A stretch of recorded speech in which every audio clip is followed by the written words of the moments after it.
Right, ఇక ఆంధ్ర వార్తలు కొన్ని చూద్దాం. భయం వద్దు, మళ్ళీ ఆ పాలన రాదు, నా గొంతులో ప్రాణం ఉండగా రాష్ట్ర సమగ్రతను దెబ్బతీయనివ్వను.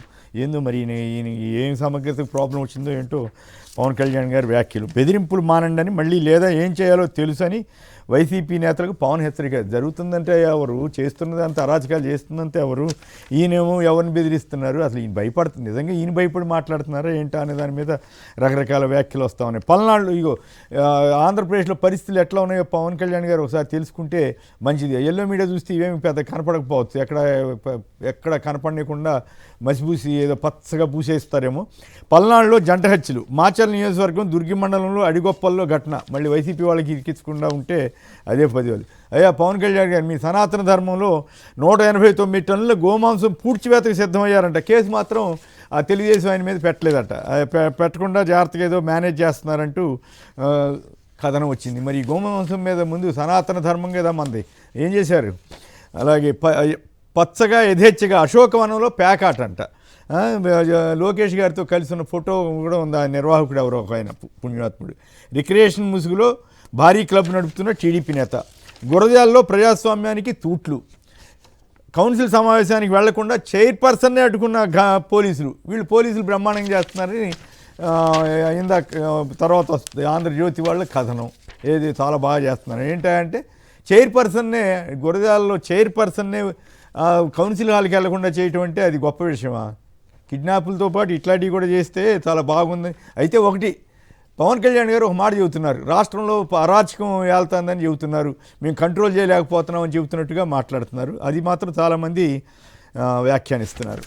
రైట్, ఇక ఇతర వార్తలకు వెళ్తే, రెవెన్యూ న్యూసెన్స్ ఫిర్యాదులపై ఏమాత్రం స్పందించని చంద్రబాబు సర్కార్ అంటూ 80% రెవెన్యూ సమస్యలేంటో వార్త ఇచ్చారు. 350 కోట్ల బకాయిలు ఎప్పుడు ఇస్తారు? చంద్రబాబు ప్రభుత్వంపై మండిపడిన చిత్తూరు మామిడి రైతులు. పోలీసులను ఉసిగొల్పి తమను అణిచివేస్తోందని ఆగ్రహం. అయ్యా నీ కాళ్ళు మొక్కుతా, పింఛన్ ఇప్పించండి అంటూ ఒక దివ్యాంగురాలు అధికారులను వేడుకుంటున్న వైనం. బహుశా పవన్ కళ్యాణ్ గారికి ఇవేమి కనపడేమో.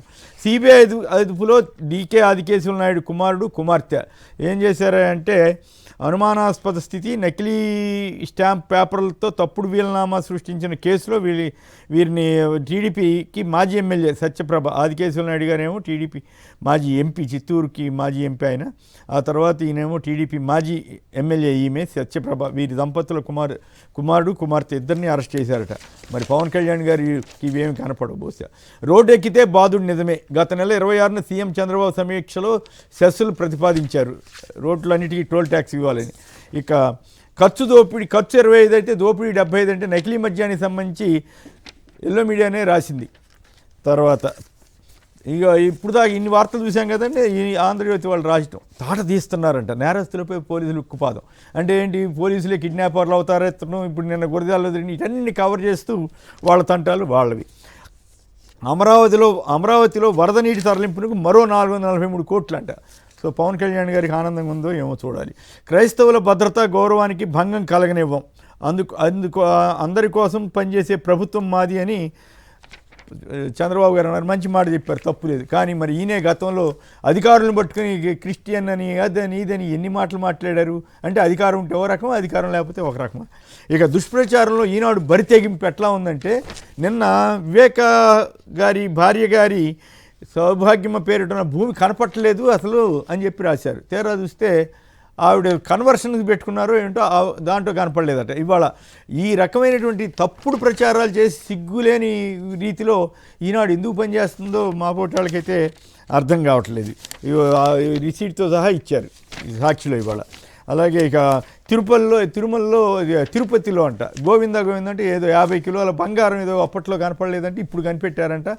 ఈ కొత్త కథ పరకామణి లాగానే మరి ఒక కొత్త కథ వదులుతున్నారా, లేకపోతే ఇంకా రకరకాల జంతు కొవ్వు కలిసిందని ఆరోపించారు కదా.